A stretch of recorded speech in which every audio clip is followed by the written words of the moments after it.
Hey there, Rye the Car Guy here, and today we're going to build an engine crane and then test it out by pulling the engine out of that.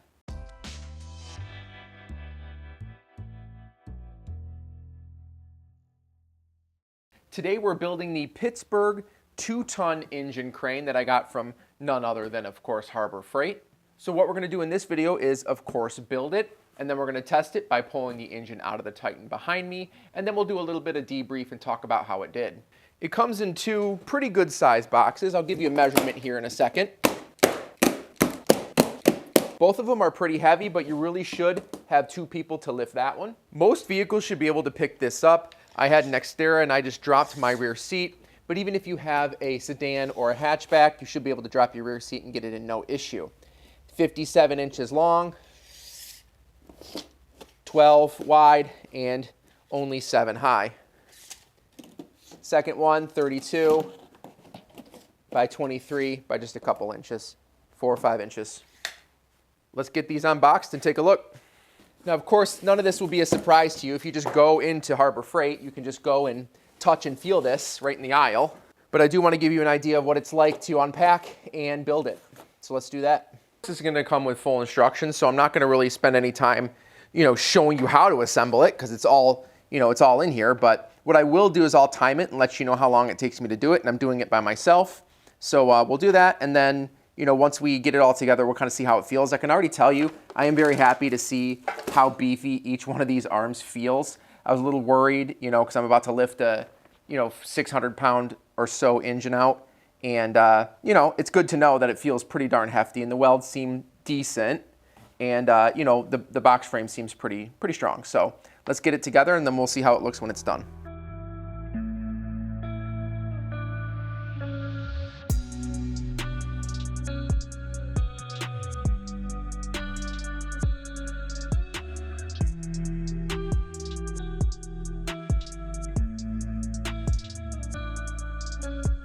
All right, assembly was pretty darn easy.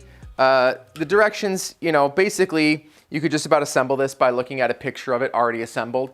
The directions didn't provide a whole ton of direction, but that's okay. We got it assembled. It took a little over a half an hour, and that's with, fiddling with cameras and doing time lapses and forgetting where my sockets are, things like that. So I'd say give about a half an hour to build it, and it's ready to rock. First impressions are, okay. This ram doesn't exactly seem like top notch. There's some painting defects on some of the pieces.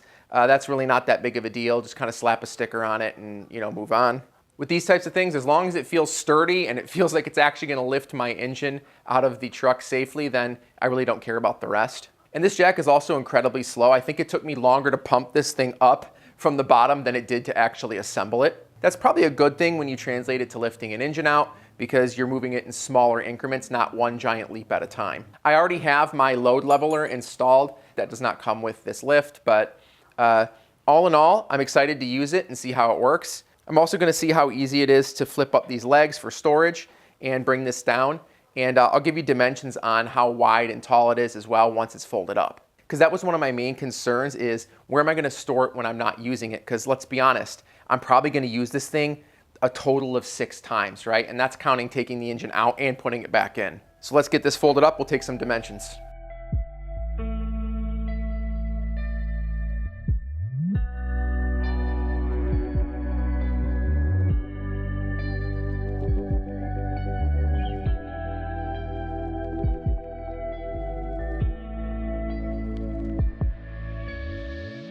All right, that's actually pretty compact. That's nice. It also has little handles on the rear for moving it around the garage, which is pretty great. And the total width, it looks like from that point, yeah, let's see here. I'm gonna say 25 to be safe, so 25 deep.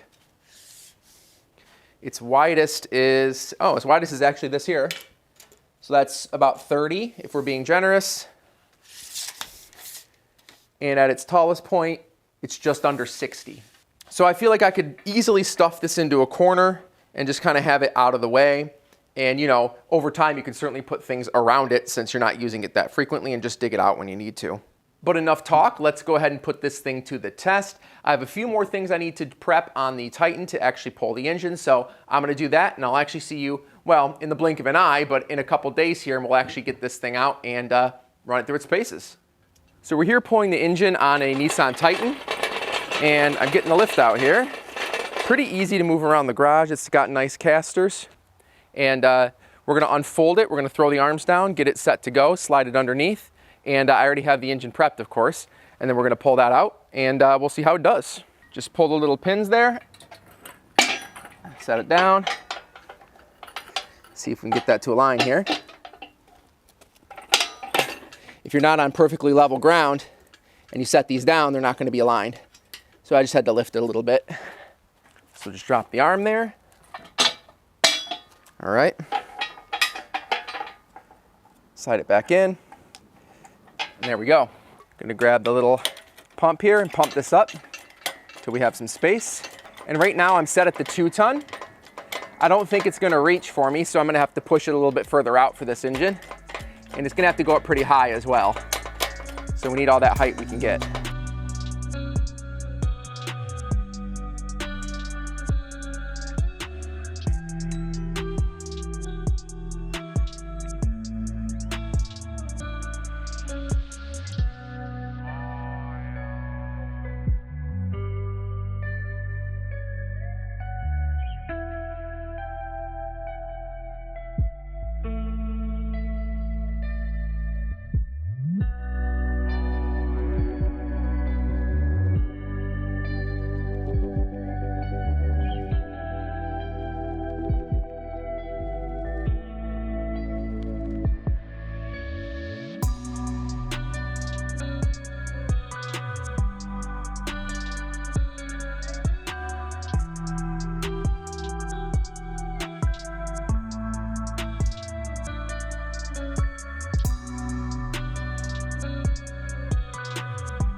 So it technically did its job. It pulled the engine out. The fact that it couldn't reach all the way is really my fault. I left a lot of slack in here and I used a load leveler and didn't account for it. So when I put it back in, I'm gonna tuck this up and gain as much space as I can. But the only issue that I found while using it is the fact that it doesn't hold the load. So I had the engine on it and I just let it sit for a couple minutes and it slowly dropped. And I mean, is this something you should be letting your engine sit on for periods of time? No, you should just be lifting it out, you know, pulling it over and setting it on an engine stand. But if you leave it on this for any period of time, it's gonna start drooping. And that's with a 500-pound engine. So this is about 530 pounds, I think the manual says. And I have this at the half-ton setting, so that's 1,000 pounds. You think it would be able to hold it without issue. But even with the 530-ish pounds, it still drug it down. I say that only because I really think you should get the 2-ton, pretty much no matter what you do with it. Don't even waste your time on the 1-ton, just get the 2-ton.